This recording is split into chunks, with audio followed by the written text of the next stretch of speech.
Alors, je ne suis pas militante depuis très longtemps du MRC, donc c'est un privilège pour moi et aussi une forme de reconnaissance que de m'avoir demandé de présenter ce thème-là aujourd'hui. J'ai structuré cette présentation. Alors, si on va sur le deuxième, voilà, 2, 3. Voilà, donc j'ai structuré cette présentation en 4 points, parce que l'action militant, tous ici, on est membres, et donc on pense à l'action militant comme étant celle des membres. Et j'aimerais rappeler que l'action militant commence par la vie de sympathisant, parce que j'ai été sympathisant du MRC pendant près d'une année avant de devenir officiellement membre. J'aimerais parler de la différence qu'il y a entre le militantisme sympathisant et le militantisme de membre. Et on est tous là aujourd'hui. Je pense qu'il y a quelqu'un qui a relevé le fait que on s'est tous déplacés de l'Allemagne. Alors moi, je viens de la Suisse. Je ne sais pas si c'est plus loin ou plus près, mais il y a notre militantisme a un coût qui doit être pris en compte.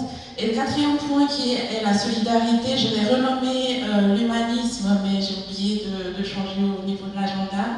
Mais je pense que c'est également un point qui est important pour rappeler pourquoi on fait tout ça, pourquoi est-ce qu'on s'engage, parce que l'humain est au centre de... Alors je réponds d'avance à la question, mais je vais avancer, on m'a donné 10 minutes, je vais essayer de ne pas trop m'attarder sur les différents points. Et ce que je propose, c'est d'aller jusqu'au bout. Après, si vous avez des questions, j'y réponds volontiers. Et si je n'ai pas de réponse, je fais partie des personnes qui pensent que parfois, on peut ne pas avoir des réponses à des questions.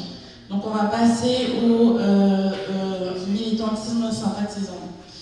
Alors, moi, ma rencontre, j'appelle ça vraiment comme ça, ma rencontre avec le MRC, c'est tout à fait par hasard dans les réseaux sociaux, où je suis tombée sur un thème qui était sur l'agriculture, qui était en discussion dans un forum.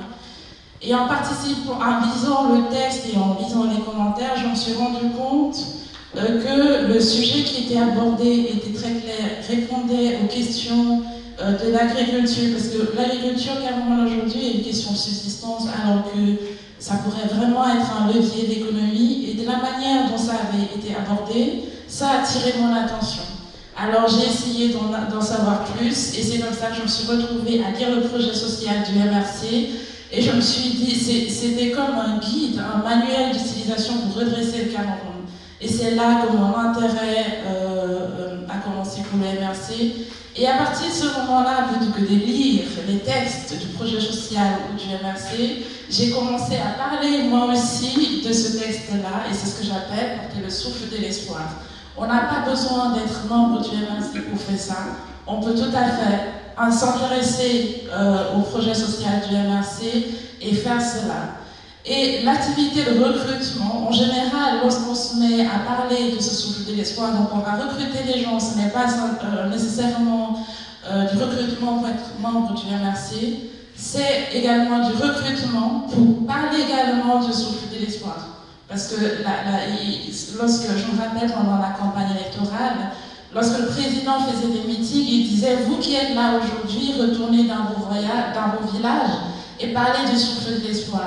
Donc le but, quand on propage le souffle de l'espoir, c'est d'espérer que les personnes qui sont touchées par ce message du MRC, qui les portent à leur tour aux personnes qui sont dans leur entourage ou qu'ils rencontrent dans leur vie.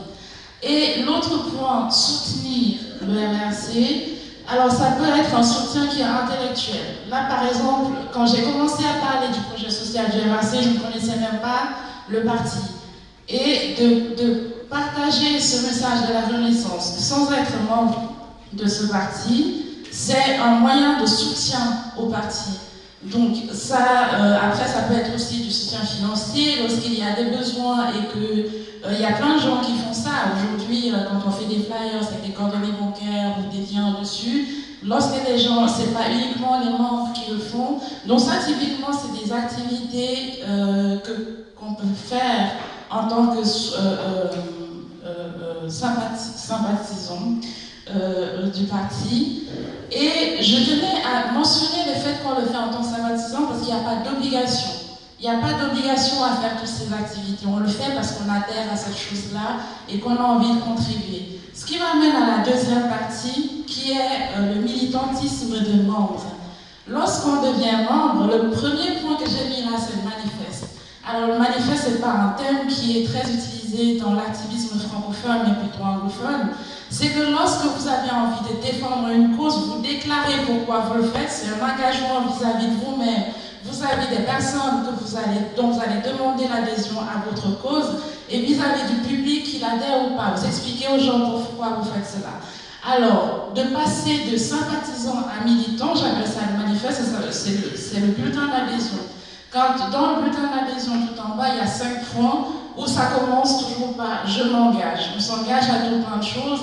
Et à ce moment-là, on a pour la liberté, on a l'action militante, il y a des obligations. Contrairement au sympathisant qui fait parce qu'il en a envie, le membre le fait parce qu'il doit le faire. Ça fait partie de ses devoirs de membre. Alors, comment il le fait? Il doit s'identifier par rapport à un réseau. Alors, le premier point que j'ai nommé, c'est le réseau local.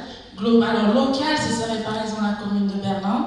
Après, on peut parler du département allemand, ensuite la région, et plus loin, le MRC à travers le monde.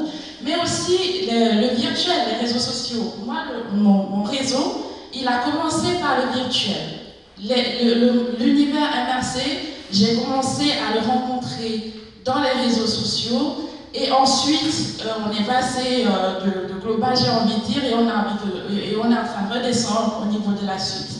Et c'est quelque chose de très important parce que ça permet de rassurer, d'appartenir à un réseau. Le terme qui est souvent utilisé au sein de ce parti, que j'entends régulièrement et que personnellement, sans vouloir vexer qui que ce soit, ce mot hiérarchie, pour moi, il n'a aucun sens, parce que ça ne désigne, ça ne représente que de l'autorité, de l'autoritarisme. Et moi, personnellement, je suis naturellement, comment dire ça, j'ai tendance à faire de la résistance à une structure très rigide, très autoritaire, très verticale. Donc la notion de réseau, ça permet de se connecter les uns aux autres, quelle que soit la position, quel que soit l'endroit où on se trouve, pour pouvoir collaborer ensemble de manière à rendre ce projet social du MRC réaliste. Alors j'aimerais quand même prendre un exemple sur l'importance de ce réseau et l'appui que cela peut donner. Donc nous, quand on a commencé les activités du MRC en Suisse, c'était en 2018, un peu avant la pré-campagne, et on n'avait aucune connaissance. On n'était qu'une poignée de personnes, on n'avait pas d'expérience politique, on n'avait pas de véritable connaissance de l'activité du MRC, sa structuration, du fonctionnement. On ne connaissait pas le programme, on ne connaissait pas grand-chose, mais quand même, il fallait faire la campagne électorale parce qu'en Suisse, nous avions 2 bureaux de vote. Alors, ce qu'on a fait, c'est qu'on a organisé une conférence de presse, et comme nous, une conférence débat, et comme nous, on ne connaissait absolument rien de tout cela, on a invité 2 personnes de notre réseau qui, à cette époque, était virtuel. L'un des membres de ce réseau-là, c'était Wilfried Ekanga, qu'on connaissait de manière superficielle parce que uniquement sur les réseaux sociaux. Et la deuxième personne, c'était le secrétaire départemental Gangan que j'avais rencontré toujours dans le virtuel, ça faisait même pas 2 semaines. Et ces 2 personnes ont pris sur eux, vu notre situation, de faire des déplacements, venir en Suisse, parler du MRC à notre place. Et ce jour-là, l'Assemblée qui a été là, on a recruté au moins les 2 tiers de l'Assemblée parce qu'ils ont été conquis. Nous aurons fait cela, qu'on n'aurait pas pu conquérir ces personnes parce que nous n'étions pas capables, ne connaissant pas véritablement le MRC, de répondre à leurs questions. Et étant donné que nous nous étions appuyés sur notre réseau, ces personnes du réseau ont pu répondre aux questions et c'est comme ça qu'on a avancé. Et je pense que ça répond aussi à la question. Ici, au niveau de l'Allemagne, vous existez depuis longtemps, il y a des communes, il y a des unités, vous avez des questions qui sont propres à votre unité. Et ma recommandation, c'est que parfois, si vous ne trouvez pas des réponses au sein de votre unité ou de votre commune, d'essayer de collaborer, de regarder dans votre réseau, que ce soit au niveau de l'Allemagne, de la région, ou même des personnes qui ne sont même pas de notre région, si dans les discussions, vous pouvez avoir des solutions à cela. C'est à ça que sert d'être interconnecté. Le mot famille revient aussi, c'est cela le réseau. Donc on ne peut pas toujours s'adresser, être dans cette espèce de dualité ou poser la question à quelqu'un et s'attendre à ce que cette personne-là nous réponde.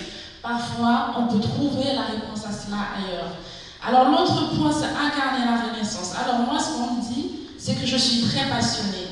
Et en fait, c'est une question que je ne comprends pas. Parce que le militantisme, c'est un engagement qui est personnel. Et on ne peut pas s'engager, mettre à disposition de son temps, de son énergie et surtout de son argent pour quelque chose dont on n'est pas passionné. Le changement, il est difficile, il prend le temps, ça la demande de la persévérance. Et donc, il faut être passionné pour pouvoir porter ce message de la Renaissance-là. Et il faut avoir l'esprit de la Renaissance. On sait tous ce qui ne fonctionne pas dans notre pays. Et on sait tous quel est le projet de la Renaissance du Cameroun. Alors, avant de demander aux autres de dire « vous ne faites pas ça, vous ne faites pas ça », il faut qu'on se demande déjà soi-même « qu'est-ce que moi je fais ?» Et ça revient à cette question. On a tous cette problématique de dire que les choses montent, ça ne redescend pas. Si on pose des questions, qu'est-ce que je réponds? Moi, j'ai envie de dire, vous, à votre niveau, lorsque vous vous positionnez dans ce réseau, votre préoccupation ne doit pas être de dire qu'est-ce qu'on m'a donné, qu'est-ce qu'on ne m'a pas donné, qu'est-ce qu'on a fait, qu'est-ce qu'on n'a pas fait. Mais moi, qu'est-ce que je fais pour que ce projet de la Renaissance auquel j'ai adhéré soit rendu possible? Donc ça, pour moi, c'est cela, incarner la Renaissance du Cameroun. Alors, il faut l'incarner, mais il faut aussi le rendre possible. Il y a plein de gens qui disent souvent je suis avec vous, moi aussi je veux le changement. Oui, mais j'ai envie de leur dire ça, on s'en fout un peu. Parce que le changement, il ne se fait pas tout seul, ce n'est pas parce qu'on le veut qu'il arrive. Il faut le faire. Il faut se lever, quand il y a une réunion, il faut se lever, aller à ces réunions-là, rencontrer les autres, discuter avec eux, rechercher des solutions à des problèmes. Et il faut payer. Ce n'est pas, on se retrouve ici, la famille louer la salle, il y a eu la collation, tout cela n'est pas tombé. Tu sais, il n'y a pas un fonds secret qui permet de financer cela. Donc, même en tant que membre, je dis, c'est facile de dire qu'on ne savait pas qu'il fallait payer la cotisation, mais lorsqu'on voit qu'il y a des dépenses, il faut se dire, mais vous avez pris l'argent où pour payer ça? Ça, je pense qu'il faut ne pas seulement être dans l'attente, mais aussi proactif lorsqu'on constate quelque chose, soit de rechercher des solutions, soit poser la question pour trouver une solution, mais être dans cet esprit de rechercher des solutions et non pas simplement relever les manquements, relever ce qui ne va pas, juste pour dire de toute façon il ne fait pas assez bien, ça ne sert à rien. Non. Posez-vous la question de votre contribution. Alors,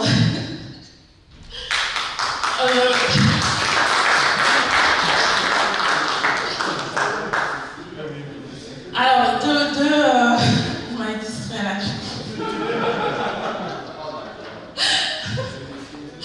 Alors, être militant, cela représente un coup. Moi, je me rappelle quand j'étais encore sympathisante, j'étais déjà assez active et agaçante parce que du jour au lendemain, c'était Camto 3 fois par jour ou plus que ça. Et quand je suis devenue membre, les gens ils m'ont demandé qu'est-ce que j'avais reçu, qu'est-ce qu'on m'avait promis. Alors, ce genre de questions, en général, elles sont frustrantes lorsqu'on sait que c'est un investissement qui vient de soi, parce qu'on veut véritablement le changement. Mais ce que cette question, ce que cette question sous-entend, c'est qu'il y a un coût. C'est que si tout d'un coup, pour qu'on paye un prix, il faut qu'il y ait le coût, parce que le prix représente le coût de la chose que l'on achète. Alors, toute chose a un coût, et donc si on n'est pas payé pour le faire, ça veut dire qu'on le fait soi-même. Donc il y a un coût qui est financé, il faut dépenser pour aller à une réunion, ceux qui ne vivent pas à Berlin, ils ont dû payer leur déplacement pour venir ici, il y a certains qui ont dû dormir sur place. Donc c'est cela le coût du militantisme, le coût réel qu'on peut chiffrer. Il faut dépenser de l'argent pour financer son engagement. Et ce coût-là, il est également familial. Il y a ceux qui ont dû laisser leurs enfants, mari ou épouse, pour être là aujourd'hui. Et il y a un coût professionnel. Parfois, il y a des réunions qui ont lieu en pleine semaine. Et il faut demander un jour de congé ou alors se fâcher avec son employeur parce qu'il y avait un projet à terminer et qu'on n'a pas pu le faire mais qu'il faut y aller. Donc cela a des conséquences. Il y a des personnes qui ont perdu des clients, qui ont perdu leur emploi. En tout cas, être militant, c'est quelque chose qui a un coût. Et j'en parle parce qu'il faut être conscient de ce coût-là pour arriver à tenir. Parce que c'est difficile, c'est long et parfois, et ce n'est pas quelque chose qui est censé être rétribué. Quand on fait un travail qui est rémunéré, on a un salaire, ça compense l'effet qu'on a fourni. Mais quand on fait ce travail de militantisme, il est bénévole, il n'est pas rémunéré, donc il faut de cette passion, il faut de la motivation, mais il faut même qu'avant de commencer ce militantisme, qu'on se soit posé la question de savoir quel est le prix qu'on est prêt à payer, de sorte que quand on le paye, il n'y ait pas un sentiment de frustration et un sentiment qu'on est en train de trop donner alors qu'on n'en tire rien, parce que c'est personnel. Nous tous ici, il n'y a personne qui va vous payer parce que vous étiez là aujourd'hui. Après, vous allez rentrer, vous allez continuer votre vie et demain, vous allez devoir recommencer. Donc, il faut qu'on puisse le faire en étant tranquille, serein, parce qu'on sait qu'il y a un prix et qu'on est prêt à payer ce prix. Et donc, cela aussi un coût au niveau de la santé. Moi, au moins un week-end sur deux, un week-end par mois, parfois plus que ça, c'est consacré au MRC. Ça, c'est du temps que je ne mets pas à disposition de ma famille ou que je ne rencontre pas mes amis. Donc ça aussi, un coût social. Les relations sociales, elles changent avec cet investissement militant. Et au niveau de la santé, si on est obligé de travailler pour la MRC 3 ou 4 heures le soir et qu'on dort tous les jours à 1h ou à 2h du matin, on n'a pas la même forme que quand on avait fini sa journée à 10h du soir et qu'à minuit on était en train de dormir. Donc, ce qui nous amène à la dernière étape, cette phrase, je ne sais pas si vous la connaissez. Non? Alors, si vous ne reconnaissez pas cette phrase, ça veut dire que vous avez adhéré au MRC sans trop comprendre à quoi vous engagez, parce que cette phrase, c'est le 3e point du bulletin d'adhésion. Donc, il y a tout le monde qui reconnaît, ça c'est cette phrase qui rappelle le but du MRC. On est militant du MRC parce qu'on place l'homme au sein de notre projet social. Et j'avais envie de rappeler cette phrase parce qu'il y a beaucoup d'intolérance au sein du MRC. Je veux rappeler que nous sommes des humains et que nos actions sont pour les humains. Rappelons-nous qu'on a cette humanité-là, que nous ne sommes pas les mêmes. Et quand nous parlons d'équité, ce n'est pas l'égalité. Lorsque nous payons, nous ne pouvons pas attendre que chaque militant du MRC paye le même prix. Mais pourtant, nous devons quand même traiter celui qui n'accepte même pas de payer le moindre prix avec dignité. Parce que la prospérité, la deuxième partie de la phrase, le partage équitable des fruits de la prospérité nationale, c'est cette notion de partage. Notre militantisme, il est divers, il est varié, il est personnel, mais ensuite, cette répartition, ce n'est pas une répartition, c'est moral.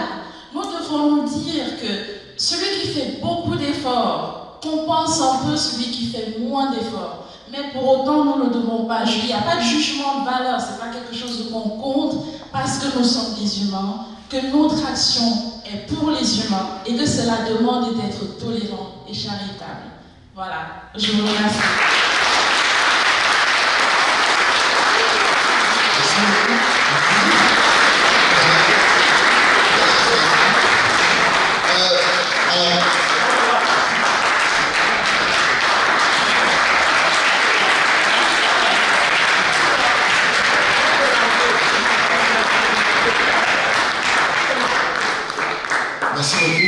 Merci beaucoup, Madame Déco. Je vais rester pour 2 ou 3 minutes de questions. Je crois que ça va sûrement brûler ici et là.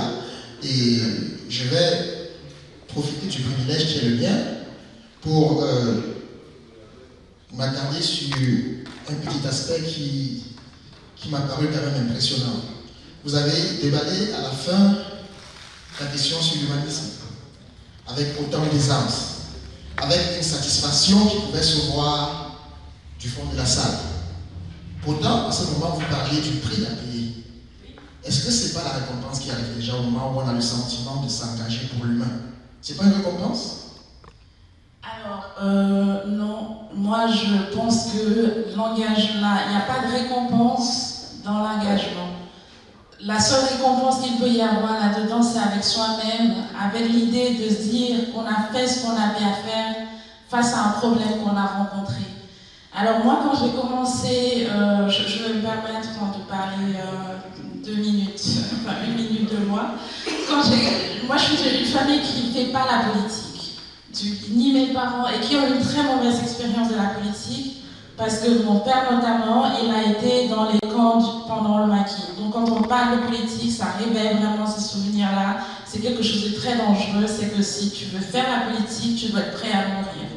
Donc quand j'ai commencé, malgré le fait que j'étais à l'étranger, ils m'ont rappelé que même à Genève, je n'étais pas en sécurité. Parce qu'on est nationaliste camerounais, c'est bien à Genève qu'il a été assassiné. Mais moi, je leur ai dit, j'ai regardé une vidéo des filles qui ont été violées et je ne peux pas rester tranquille. Je suis une femme, j'ai une fille, je ne sais pas à quoi ressemblerait ma vie si j'étais violée ou si mon enfant était violé. Et parce que ces filles-là sont aussi des enfants de quelqu'un, ça arrive dans mon pays, je ne peux pas être au courant de ça et rester tranquille, c'est au-dessus de moi. Alors tout cela, la satisfaction, je ne vais pas appeler ça une satisfaction, je dirais même que c'est égoïste, parce que c'est pour me sentir mieux que je fais cela. Donc ce prix que je paye, c'est pour ma tranquillité, c'est pour me dire que j'ai fait ce que j'avais à faire face aux atrocités qui arrivent aux citoyens de mon pays.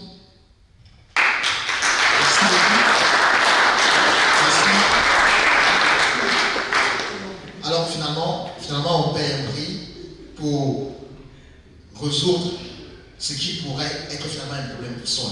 Donc, moi je suis embêté à croire que c'est la récompense qu'on peut avoir. La récompense, c'est l'engagement qu'on met au service de l'autre.